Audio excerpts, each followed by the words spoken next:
ഓപ്പോയുടെ Oppo A55 എന്ന പുതിയൊരു smart phone ഇപ്പം ഇന്ത്യൻ മാർക്കറ്റിൽ ലോഞ്ച് ചെയ്തിട്ടുണ്ട്.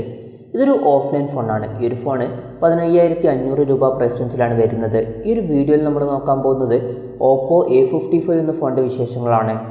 ആദ്യം നമ്മൾ ഡിസ്പ്ലേയുടെ കാര്യം നോക്കുകയാണെന്നുണ്ടെങ്കിൽ 6.51 ഇഞ്ചിൻ്റെ HD+ ഡിസ്പ്ലേ ആണ് ഓപ്പോ A55 വരുന്നത്. ഇവിടെ ശ്രദ്ധിക്കേണ്ട ഒരു കാര്യം എന്താണെന്ന് വെച്ചാൽ ഈ ഒരു ഫോണിൽ HD റെസൊല്യൂഷൻ മാത്രമേ കൊടുത്തിട്ടുള്ളൂ. 15,500 രൂപ പ്രൈസ് റേഞ്ചിൽ നമ്മൾ മിനിമം എക്സ്പെക്റ്റ് ചെയ്യുന്നൊരു കാര്യം എന്ന് പറയുന്നത് ഫുൾ HD റെസൊല്യൂഷനാണ്. എന്നാൽ അത് ഇവിടെ വരുന്നില്ല. ഈ ഫോണിൽ AMOLED ഡിസ്പ്ലേ ഒന്നും കൊടുത്തിട്ടില്ല. IPS LCD പാനലാണ് ഈ ഫോണിൽ ഉപയോഗിച്ചിരിക്കുന്നത്. പിന്നെ ഈ ഫോണിൽ കൂടെ റിഫ്രഷ് റേറ്റും സപ്പോർട്ട് ചെയ്യുന്നില്ല. 60 ഹെർട്സിൻ്റെ റിഫ്രഷ് റേറ്റുമായിട്ടാണ് ഈ ഒരു ഫോൺ വരുന്നത്. ഈ ഫോണിൽ പഞ്ചോൾ ഡിസ്പ്ലേ ആണ് വരുന്നത്. പഞ്ചോൾ വരുന്നത് ടോപ്പ് ലെഫ്റ്റ് ഭാഗത്തായിട്ടാണ്. അപ്പോൾ ഡിസ്പ്ലേ ഫീച്ചേഴ്സും കാര്യങ്ങളൊക്കെ നമ്മൾ മൊത്തത്തിൽ നോക്കുകയാണെന്നുണ്ടെങ്കിൽ അത്രയും മികച്ച നല്ലൊരു ഡിസ്പ്ലേ ഫീച്ചേഴ്സും കാര്യങ്ങളൊന്നും ഈ ഒരു പ്രൈസ് റേഞ്ചിൽ വരുന്നില്ല. ഇപ്പം ഈ ഒരു പ്രൈസ് റേഞ്ചിലൊക്കെ നമുക്ക് വേണ്ടത് ഫുൾ HD റെസൊല്യൂഷനിൽ വരുന്ന ഒരു ഡിസ്പ്ലേ ആണ്. എന്നാൽ അതിവിടെ കിട്ടുന്നില്ല. ഈ ഫോണിൽ ഫിംഗർ പ്രിൻറ്റ് സെൻസർ ഫോണിൻ്റെ സൈഡിൽ പവർ ബട്ടണിൽ ഇൻറ്റഗ്രേറ്റ് ചെയ്തിട്ടാണ് വരുന്നത്.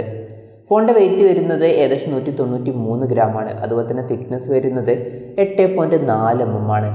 പിന്നെ ഈ ഫോണിൻ്റെ 2 കളർ വേരിയൻസ് ഇപ്പോൾ ഇന്ത്യയിൽ ലോഞ്ച് ചെയ്തിട്ടുണ്ട്. റെയിൻബോ ബ്ലൂ അതുപോലെ തന്നെ സ്റ്റാറി ബ്ലാക്കും. പിന്നെ ഫോണിൻ്റെ ബാക്കിൽ പ്ലാസ്റ്റിക് ബാക്ക് ബോഡിയാണ് വരുന്നത്. പ്രോസസ്സറിൻ്റെ കാര്യം പറയുകയാണെങ്കിൽ മീഡിയാടെക്കിൻ്റെ ഹീലിയോ G35 എന്ന പ്രോസസ്സറുമായിട്ടാണ് ഈ ഒരു ഫോൺ വരുന്നത്.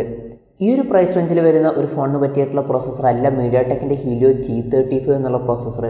ഈ ഒരു പ്രോസസ്സർ നമ്മൾ സാധാരണ കൂടുതലും കാണാറ് 7,000-8,000 രൂപ പ്രൈസ് റേഞ്ചിൽ വരുന്ന ഫോണുകളിലൊക്കെയാണ്. അതേ ഒരു പ്രോസസ്സറാണ് ഇവർ 15,500 രൂപ പ്രൈസ് റേഞ്ചിൽ വരുന്ന ഒരു ഫോണിൽ കൊടുത്തിരിക്കുന്നത്. ഈ ഒരു പ്രോസസ്സറിൽ ഗെയിം കളിക്കാൻ കഴിയില്ല, അല്ലെങ്കിൽ പെർഫോമൻസ് കിട്ടില്ല, അങ്ങനെയൊന്നുമല്ല. പക്ഷേ ജസ്റ്റ് ആവറേജ് മാത്രമായിരിക്കും. ഈ ഒരു പ്രൈസ് റേഞ്ചിൽ ഇതിനേക്കാളൊക്കെ വളരെ മികച്ച ഗെയിമിംഗ് പെർഫോമൻസും അതുപോലെ തന്നെ ഓവറോൾ പെർഫോമൻസും കാര്യങ്ങളൊക്കെ കിട്ടുന്ന പ്രോസസ്സറുമായിട്ട് വരുന്ന ഫോണുകളൊക്കെ വരുന്നുണ്ട്. അപ്പോൾ നിങ്ങൾക്ക് മെയിനായിട്ട് വേണ്ടത് പെർഫോമൻസും ഗെയിമിങ്ങും ഇതുപോലുള്ള കാര്യങ്ങളൊക്കെ ആണെന്നുണ്ടെങ്കിൽ ആ ഒരു ഫോണുകൾ എടുക്കുന്നതായിരിക്കും കുറച്ചും കൂടി നല്ലത്. ഇത് വളരെ ബേസിക് ആയിട്ടുള്ള പ്രോസസ്സറാണ്. എന്നാൽ ഈ ഒരു ഫോണിൻ്റെ വില എന്ന് പറയുന്നത് ബേസിക് ആയിട്ടുള്ള ഒരു ഫോണിന് പറ്റിയിട്ടുള്ള വിലയല്ല. പിന്നെ ഈ ഫോണിൻ്റെ 2 വെർഷൻസ് ഇപ്പോൾ ലോഞ്ച് ചെയ്തിട്ടുണ്ട്. ബേസ് വേരിയൻറ്റിൽ 4 GB റാമും 64 GB ഇൻറ്റേർണലാണ് വരുന്നത്. അതുപോലെ തന്നെ 6 GB റാമും 128 GB ഇൻറ്റേർണലുമായിട്ട് വരുന്ന ഒരു വെർഷനും വരുന്നുണ്ട്. മെമ്മറി എക്സ്പാൻഡ് ചെയ്യണമെന്നുണ്ടെങ്കിൽ ഈ ഫോണിൽ ഡെഡിക്കേറ്റഡ് മെമ്മറി കാർഡ് സ്ലോട്ട് കൊടുത്തിട്ടുണ്ട്. അതായത് 2 സിം യൂസ് ചെയ്യുമ്പോൾ തന്നെ ഒരു മെമ്മറി കാർഡ് നമുക്ക് സെപ്പറേറ്റ് ആയിട്ട് യൂസ് ചെയ്യാവുന്നതാണ്. 256 GB വരെ മെമ്മറി നമുക്ക് എക്സ്പാൻഡ് ചെയ്യാൻ പറ്റും. ഈ ഫോണിൽ 3.5 mm ഓഡിയോ ജാക്ക് കൊടുത്തിട്ടുണ്ട്. ആൻഡ്രോയിഡ് 11 ബേസ് ആയിട്ടുള്ള കളർവൈസ് സോഫ്റ്റ്വെയറുമായിട്ടാണ് ഈ ഒരു ഫോൺ വരുന്നത്. ക്യാമറയുടെ കാര്യം പറയുകയാണെങ്കിൽ ഫോണിൻ്റെ പിന്നിൽ ട്രിപ്പിൾ ക്യാമറ സെറ്റപ്പാണ് വരുന്നത്. 50 മെഗാ മെയിൻ ക്യാമറ സെൻസർ ഈ ഒരു ഫോണിൽ കൊടുത്തിട്ടുണ്ട്. പിന്നെ 2 മെഗാ പോർട്രേറ്റ് ലെൻസും അതുപോലെ തന്നെ 2 മെഗാ മാക്രോ ലെൻസും കൊടുത്തിട്ടുണ്ട്. 15,500 രൂപ പ്രൈസ് റേഞ്ചിൽ വരുന്ന ഫോണാണ്. ഈ ഒരു പ്രൈസ് റേഞ്ചിൽ നമ്മൾ എക്സ്പെക്ട് ചെയ്യുന്നൊരു കാര്യമാണ് അൾട്രാ വൈഡ് ആംഗിൾ ലെൻസ് എന്നുള്ള കാര്യം ക്യാമറയിൽ. പക്ഷേ ആ ഒരു കാര്യം ഇവിടെ മിസ്സിംഗ് ആണ്. പിന്നെ സെൽഫി ക്യാമറയുടെ കാര്യം പറയുകയാണെങ്കിൽ ഫ്രണ്ടിൽ 16 മെഗാ സെൽഫി ക്യാമറയാണ് വരുന്നത്. ബാറ്ററിയുടെ കാര്യം നോക്കുകയാണെങ്കിൽ 5000 mAh ബാറ്ററി കൊടുത്തിട്ടുണ്ട്.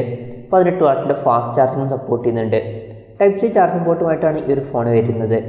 പിന്നെ വിലയുടെ കാര്യം നോക്കുകയാണെങ്കിൽ ഈ ഫോണിൻ്റെ 4 GB റാം വെർഷൻ്റെ വില വരുന്നത് 15,490 രൂപയാണ്. അതുപോലെ തന്നെ 6 GB റാം വെർഷൻ്റെ വില വരുന്നത് 17,490 രൂപയാണ്. ഈ ഒരു 6 GB റാം വെർഷൻ ഒക്ടോബർ 11 മുതലായിരിക്കും അവൈലബിൾ ആവുക. 4 GB RAM version already available ആണ്.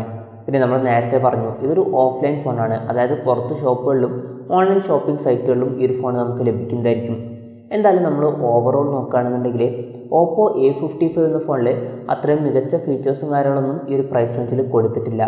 ഈ ഒരു പ്രൈസ് റേഞ്ചിൽ ഈ ഒരു ഫോണിൽ HD റെസൊല്യൂഷൻ മാത്രമേ കൊടുത്തിട്ടുള്ളൂ. അതുപോലെ തന്നെ ഈ ഒരു ഫോണിൽ വളരെ ബേസിക് ആയിട്ടുള്ള പ്രോസസ്സർ മാത്രമാണ് വരുന്നത്.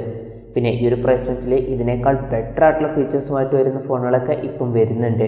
അങ്ങനെയുള്ള ഫോണുകൾ സെലക്ട് ചെയ്യുന്നതായിരിക്കും കുറച്ചും കൂടി നല്ലത്. ഞാൻ പറയുന്നത് ഓൺലൈൻ മാർക്കറ്റ് മാത്രം കൺസിഡർ ചെയ്യുമ്പോഴുള്ള കാര്യമല്ല. ഈവൻ ഓഫ്ലൈൻ മാർക്കറ്റ് മാത്രം കൺസിഡർ ചെയ്യുകയാണെങ്കിലും ഈ ഒരു പ്രൈസ് റേഞ്ചിൽ ബെറ്റർ ആയിട്ടുള്ള ഫോണുകളും കാര്യങ്ങളൊക്കെ വരുന്നുണ്ട്. എൻ്റെ ഒരു അഭിപ്രായത്തിൽ ഓപ്പോ A55 എന്ന ഫോൺ നിരാശപ്പെടുത്തി എന്നാണ് എനിക്ക് തോന്നിയിട്ടുള്ളത്. ഈ ഒരു ഫോണിനെ കുറിച്ചിട്ടുള്ള നിങ്ങളുടെ അഭിപ്രായം ജസ്റ്റ് ഒന്ന് കമൻറ്റ് ചെയ്യുക.